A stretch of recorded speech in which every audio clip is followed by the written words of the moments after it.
자, 오늘 우리가 함께 나눠볼 이야기의 핵심, 바로 축복입니다. 어떤 한 가족의 정말 드라마틱한 순간을 들여다보면서요, 아주 중요한 질문 하나를 던져보려고 합니다.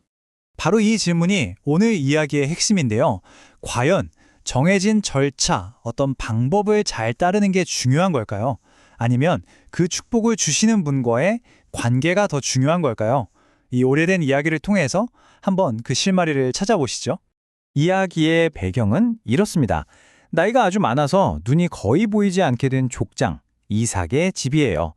이삭에겐 아들이 둘 있었죠. 한 명은 사냥을 잘하고 또 아버지가 유독 예뻐했던 에서, 그리고 동생 야곱입니다. 그런데 이 가족 벌써부터 분위기가 좀 심상치 않았어요. 팽팽한 긴장감이 감돌고 있었거든요. 그 긴장감의 원인 중 하나가 바로 에서였습니다. 성경을 보면요. 에서가 이방 여인들과 결혼을 해서 부모님, 그러니까 이삭과 리브가의 마음에 큰 근심거리가 되었다. 이렇게 기록되어 있어요. 이게 사실 그냥 넘어갈 일이 아닌 게 그가 가족의 가치관이나 신앙 전통을 얼마나 가볍게 생각했는지를 딱 보여주는 장면이거든요. 자, 이제 이삭은 나이가 너무 많아서 거의 죽을 때가 다 됐다고 느꼈나 봐요. 그래서 에서를 불러서 이렇게 말합니다. 사냥을 해서 내가 좋아하는 특별한 음식을 좀 만들어 와라. 그러면 내가 너에게 장자의 축복을 주겠다. 여러분, 이때 족장의 마지막 축복이라는 건요, 그냥 유언 정도가 아니었어요. 이건 가문의 미래, 영적인 권위, 모든 걸 물려주는 정말 어마어마하게 중요한 의식이었습니다. 이삭은 이 전통적인 절차, 그러니까 아들이 해준 음식을 먹고 축복해주는 그 방식을 그대로 따르려고 했던 거죠. 바로 이 지점에서 이야기가 확 바뀝니다. 갑자기 반전이 일어나요. 이삭의 아내 리브가가 남편과 에서가 나누는 대화를 엿들은 거예요. 그리고는 이 계획에 끼어들기로 마음먹습니다. 왜냐하면 그녀는 동생 야곱이 그 축복을 받기를 간절히 바랐거든요. 리브가는 야곱에게 아주 구체적으로 지시를 내리면서 이 대담한 속임수를 착착 진행합니다. 재밌는 건요, 남편이 정해놓은 그 절차는 그대로 이용한다는 거예요. 음식으로 축복을 받는다는 그 틀은 유지하되 축복을 받는 대상만 살짝 바꾸려는 거죠. 자, 한번 상상해보세요. 야곱은 형처럼 변장하고 음식을 돌고 눈이 먼 아버지에게 갑니다. 아버지를 속여야 하는 야곱의 마음은 얼마나 떨렸을까요? 이삭도 목소리가 좀 이상하다면서 의심을 하긴 하지만 결국 아들의 팔에 붙인 털가죽에 속아 넘어가고 맙니다. 정말 숨막히는 긴장감 속에서 야곱은 결국 그토록 원하던 축복을 받아내죠. 정말 영화 같은 타이밍이죠. 야곱이 축복을 받고 막 방을 나가자마자 에서가 사냥을 마치고 돌아옵니다. 아버지께 드릴 음식을 정성껏 준비해서 왔는데 어쩌죠? 그가 받으려던 그 축복은 이미 동생의 차지가 되어버린 후였습니다. 자, 이제부터가 이 이야기의 진짜 핵심입니다. 여기서 우리가 주목해야 할 건요, 이 속임수 자체보다도 모든 진실을 알게 된 아버지, 이삭의 반응이에요. 이게 정말 중요합니다. 성경을 보면 이삭이 심히 크게 떨었다, 이렇게 묘사하고 있어요. 이게 그냥 속았다는 생각에 화가 나서 부들부들 떤 게 아니라는 거죠. 이건 뭐랄까, 온몸이 통째로 흔들리는 경외감이나 두려움에 가까운 그런 격렬한 전율이었어요. 아니, 도대체 왜 그렇게까지 심하게 떨었을까요? 그냥 속아서 화가 난 걸까요?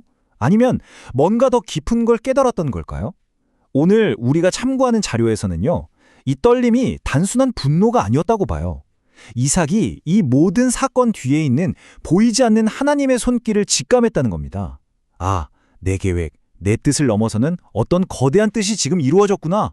이걸 깨닫고 온몸으로 느낀 거죠. 내 뜻이 아니라 하나님의 뜻이 이루어졌다는 사실 앞에서 느끼는 그런 경외심 섞인 두려움이었습니다.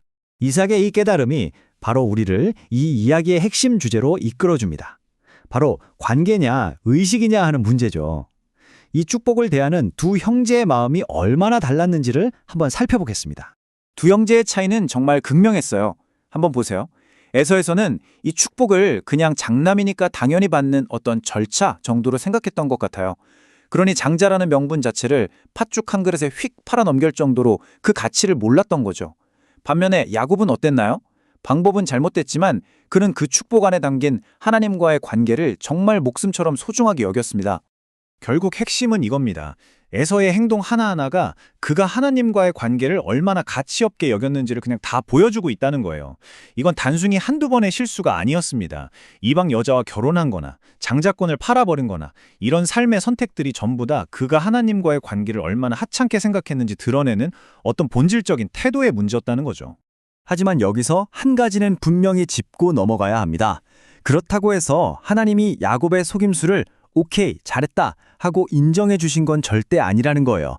축복을 사모하는 그 마음은 귀하게 보셨을지 몰라도 그가 쓴 거짓말이라는 방법에는 아주 혹독한 대가가 따랐습니다. 바로 14년입니다. 이게 야곱이 치른 대가였어요. 집을 떠나서 외삼촌 집에서 무려 14년 동안이나 거의 종처럼 고되게 일을 해야만 했습니다. 이 14년이라는 숫자가 그의 잘못이 결코 그냥 슬쩍 넘어갈 일이 아니었다는 걸 보여주는 거죠.